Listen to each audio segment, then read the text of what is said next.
In your meeting with the magistrates, did you talk about any information which is not yet publicly known, and whether you discussed with the relevant magistrate whether the inquiry will be concluded soon? A second question, if you don't mind, regarding the meeting had with the delegation from the Nationalist Party.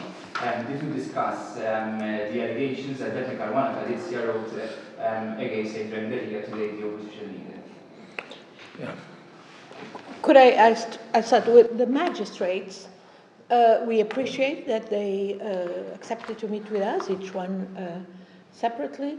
And we basically, of course, we could not discuss the details of their investigations, of course, but we wanted to know about the process.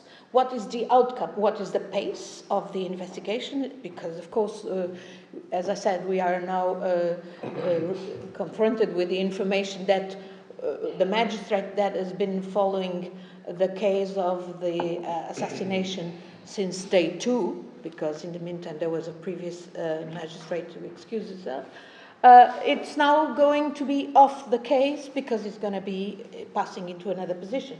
So we fear that this would mean going back to square one, or at least not, I mean, of course, that would somehow slow down an investigation that is very important. And an investigation, we wanted as well, and we got clarifications on that. What will be the outcome of these investigations in terms of procedures? Because, of course, we know once the investigation is ended, if there is prima facie evidence that this would elicit police action, and this would always go to the Attorney General. If the police has doubts, the Attorney General will ultimately decide whether to pursue or not.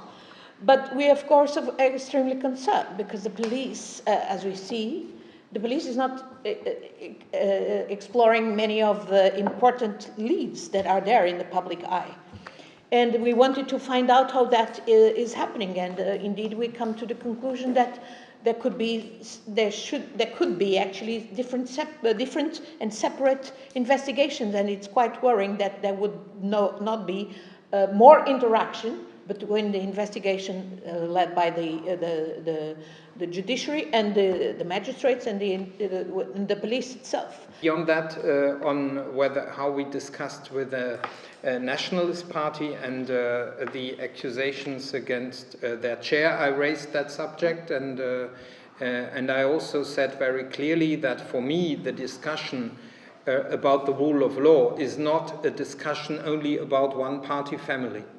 I was never interested in party politics in Malta, and that is clear. That I raised also the fact that there were also allegations against people in responsibility from both camps, including the chair, and I also pointed to the fact that I believe that there are certain constitutional issues. So, in particular, that the independence of those institutions which are supposed to control the government is not sufficient. What you know from the people you have met, in your view, how confident are you that the mastermind behind Daphne's murder will be found, and do you believe that there are efforts ongoing to find who's really behind it?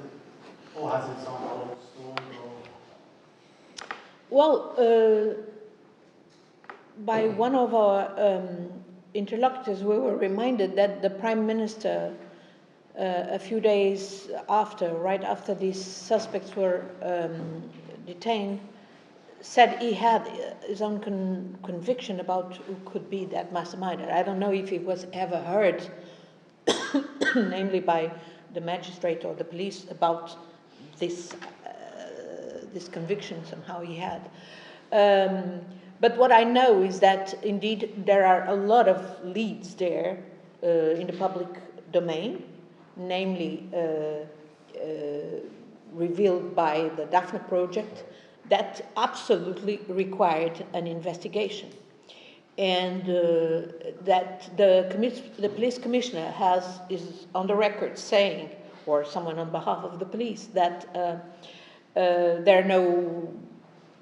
there are no resources to investigate all these leads and all these people, and namely when it comes to a member of the government who has been seen drinking, according to witnesses, with the suspects. It's very disturbing.